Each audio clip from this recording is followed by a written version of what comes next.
ngó vậy cho rú ngó vậy nó đau là cho rú từ ngó vậy mà rồi phía rồi tôi việc ăn ngó có việc đau tên nè rồi để trâu phân này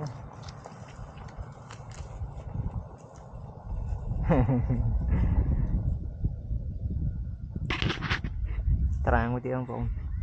tại phía vinh mình tha bạ chụp lên để chỉ tam phơi mà khơi chạy đặt thèm đi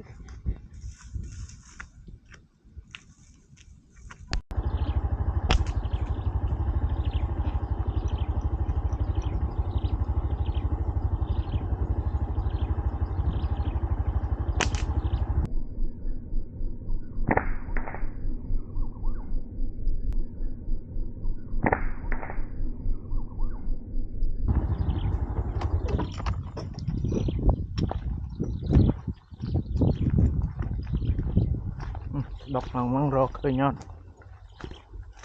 sẽ chứ rồi à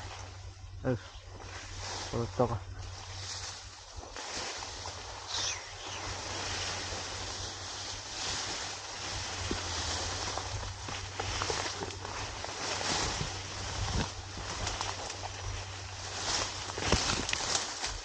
vô đòn cài mà tiệt